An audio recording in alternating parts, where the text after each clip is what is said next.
Hey YouTube, Ed here with Jack of All Trades, and welcome back to another video. So today we're going to do a review on one of the cheapest low power variable optic scopes that you can get on Amazon. I paid $129 for this thing, and we're going to see if it's even worth spending your money on.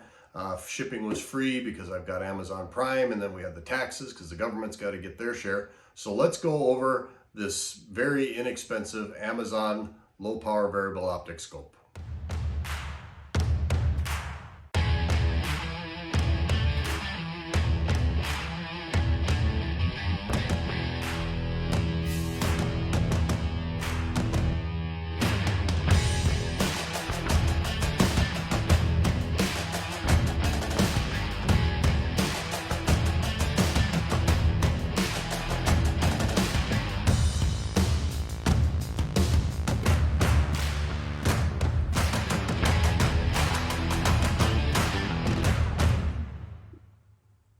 Welcome back. So what I've got is the Sniper low power variable optic. It's by Texas Precision Optics. I don't have great hopes for this thing. It was 129 bucks, and anything that's labeled Sniper, it can't be that great. I mean, it's a marketing thing, but we're going to give it a try. For $130, you never know. It might be all right. So some specifications on this thing. It's a 1 to 5 power.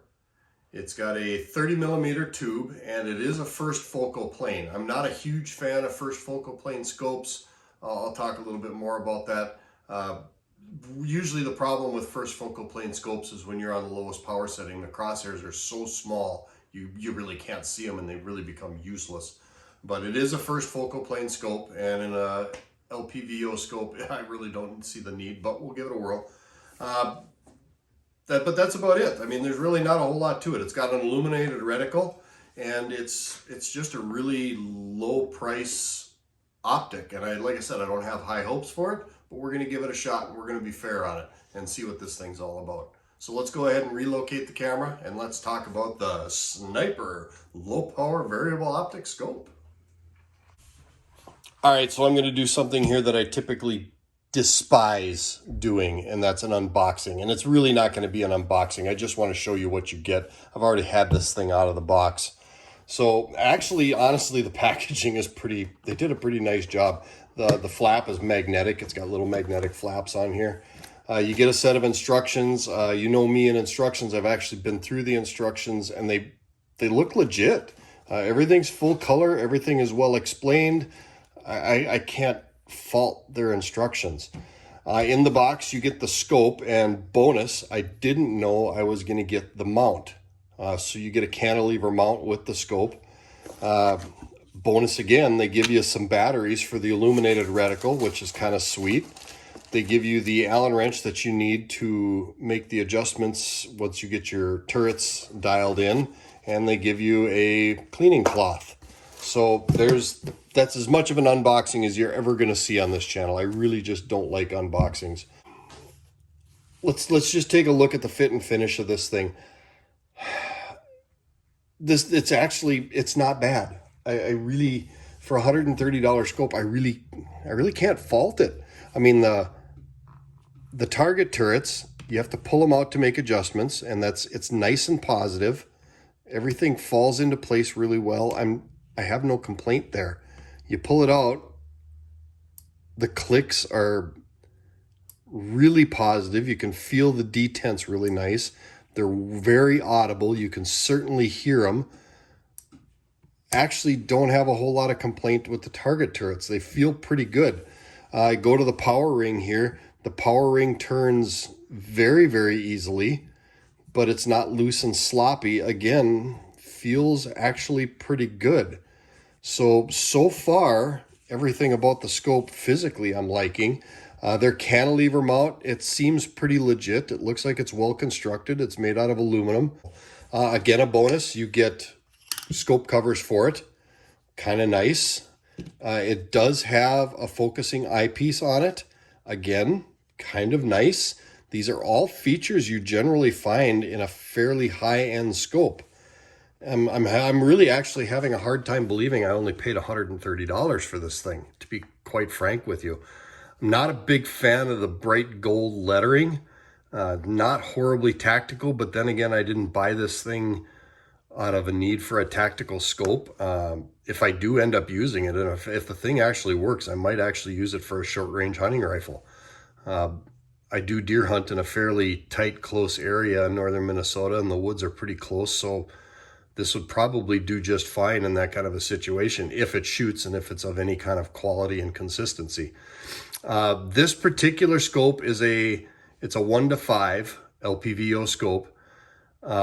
They do now make a 1-6. This is actually old inventory. That was probably one of the reasons I got it so cheap. And it's a half MOA click.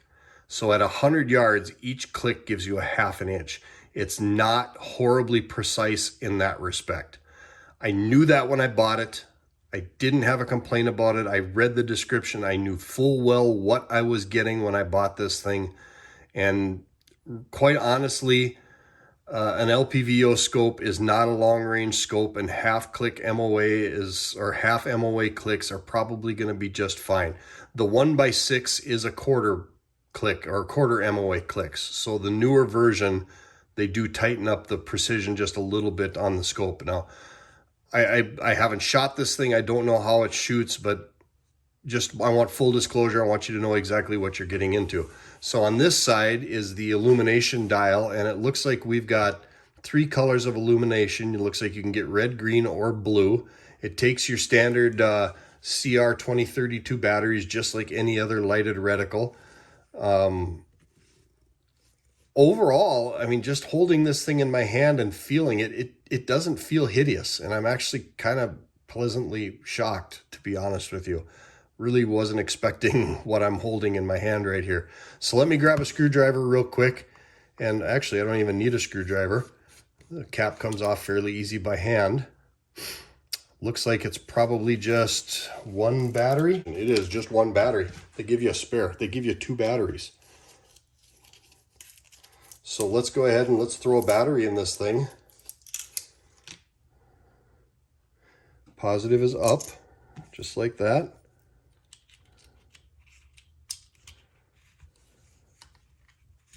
There is a rubber O-ring on it, so it does have a level of water resistance apparently. And I do believe the box even says waterproof, shockproof, fog-proof, first focal plane, fully multi-coated lenses, etched glass with red and green illuminated reticle, but there is also a blue on there. I can very clearly see that there's a blue on there.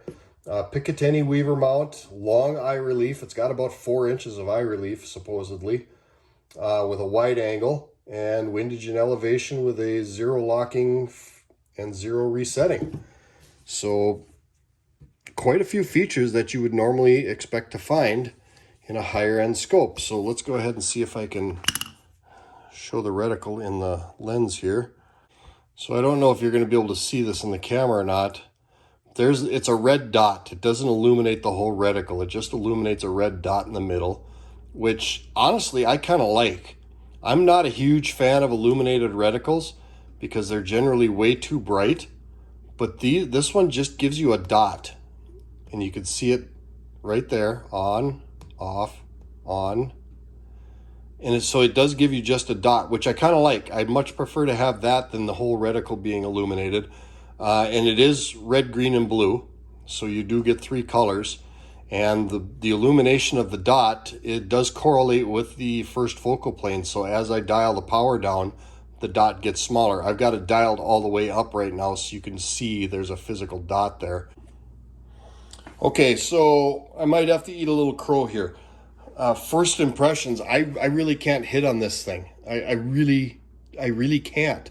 I have no room to fault it in any way, shape, or form other than the fact that it was $130 and I don't know how durable it's going to be, and I don't know how well it's going to function in the accuracy department.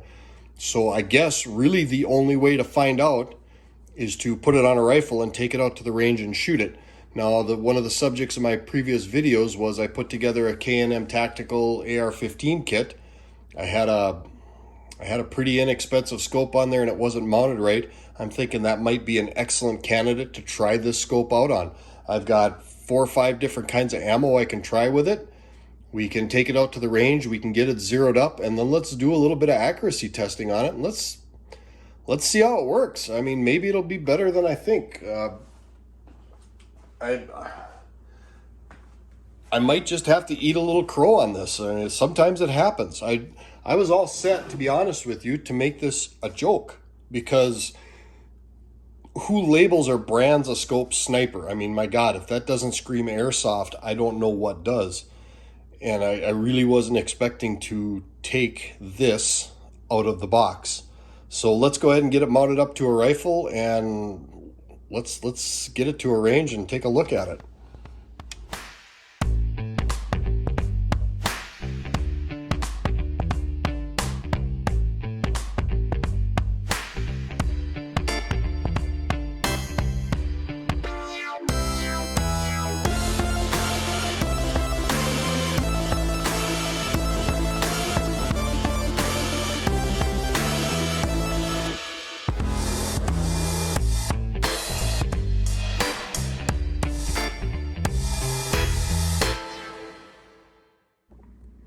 Okay, so we've got it mounted up, and it actually mounted up pretty easy. I'm going to go ahead, and it's pointed at the wall here. I'm going to go ahead and try and get you to get a better look at the reticle here.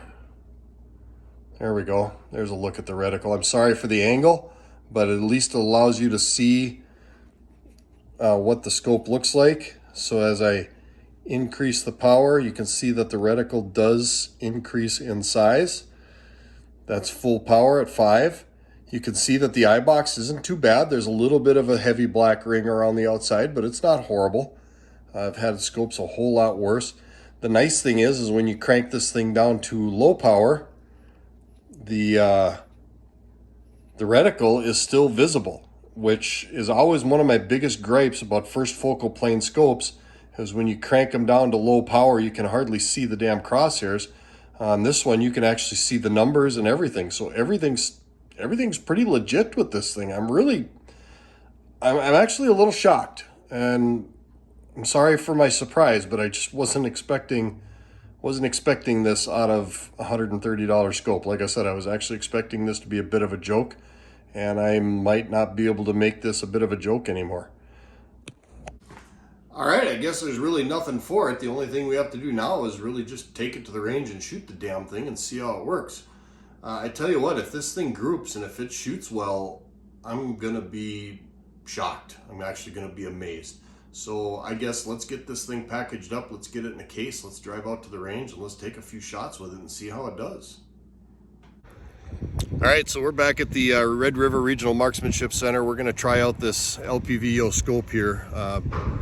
Typical of North Dakota, the weather's not so great. It's kind of yucky and gross, and I really don't feel like sitting outside at an outdoor range. So we're gonna wuss out, and we're gonna go to the indoor rifle range here, and we're gonna try out this LPVO scope. So let's get inside and let's give it a whirl.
two adjustable ones, but that's it. Otherwise, I think they're...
Well, hell, to say that that was a surprising result is the understatement of the year. This thing works. It's legit. I have no complaints out of it. I fired, what, 4 or 5 different kinds of ammo out of it today, and they all fired acceptably well. The 68 grain Frontier match ammo obviously fired the best, but this thing actually did its job. It put all the shots on target just like it was supposed to. I had to make some adjustments. The turrets are accurate, they're positive, they function correctly, and I can't complain. The damn thing just works, and I really wasn't expecting it. I actually have to apologize to the guys at Texas Precision Optic. This is a good piece, and it works very, very well. I bought it to make a joke, and now I can't make a joke because it just flat works. Now, if I do have to make a complaint, it's the fact that it's first focal plane. You know me, I'm not a fan of first focal plane, and the reason I'm not a fan of it on this particular scope is that as you dial the power up, the reticle gets bigger and the center dot actually gets too big. It covers up the bullseye. So it wasn't until I started turning the power down to about 3 that I was able to start stacking those rounds and getting a little bit more precision out of it at 100 yards. And that really nice group that I shot with that Frontier 68 grain, that was when I had the power dialed back, because then I could see the bullseye and I was able actually to get a consistent point of aim on the target. But that's not the scope's fault. It's the fault of the fact that it's a first focal plane scope, and I just don't like them. I don't like shooting 6 o'clock hold. I could probably work around that issue with a 6 o'clock hold, but I really don't like shooting 6 o'clock hold. With that, I have no room to complain with this thing. Would I recommend the scope? Yeah, if you're on a budget, I absolutely would recommend it. Why not? $130. If you got Prime, it's shipped to your door, and the thing just flat works. You turn the illuminated reticle on. You basically turn this into a red dot. The entire reticle does not illuminate, just the center dot, which I really, really like. So then you basically turn this thing into a red dot in low light conditions. It's actually a really nice piece. I'm going to leave it on this platform, and I'm going to continue to try it. Now, I shot 250 rounds today, and I saw no signs of point of impact drift or anything like that. The bullets just kept going exactly where I put them, and I really have no room to complain about that. With that, let's go ahead and wrap this up. I think I've beat this horse to death far enough. If you like this content, if you like my channel, if you like what you're seeing here, please, you'd be doing me a huge favor by hitting that like and subscribe button down below. Make sure you hit that notification bell so that you get notified of upcoming videos. I am now an Amazon influencer. I have an Amazon influencer store, and all the stuff that I talk about and review and use on a regular basis, I'm putting on that store. YouTube will not monetize these videos. They're gun videos. They will not monetize them. They say they're not appropriate for certain advertisers, and so therefore the monetization on these videos is very, very minimal. With that, I started becoming an Amazon influencer just so I can start making a little bit of extra money to help support the channel, to help buy ammo, to do things like buy scopes like this and try them out, or to buy equipment so I can try them out and I can tell you guys how these things work. You'd be doing me a huge favor if you're going to buy anything that I'm using on these videos. Please use the links that I put in the description down below. I'll get a little kickback on those as far as a commission is concerned. I also have an Amazon influencer store of everything that I've bought on Amazon that I like. If I don't like it, I'm not going to put it in my store, because if it's garbage, I'm not going to influence you to try and buy it. That wouldn't be right. But if I like it and I use it, I'm going to put it in my Amazon store so you can buy it there. And again, if you buy it through my store, I get a little bit of a kickback on it. So please check out my store. I'll keep adding stuff as these videos go on and as time goes on. I may not do a video on it, but I may still buy it. And if I do, I'll stick it in my store, and you guys can go ahead, and if you bought it from there, I get a little bit of help to help the channel. So I would appreciate that. With that, thank you for stopping by. I appreciate all my subscribers, all my viewers. I really do this because it's a lot of fun, and hopefully you're getting some enjoyment and some use out of these videos. With that, this is Ed from Jack of All Trades. Thanks for swinging by, and we'll see you on the next video.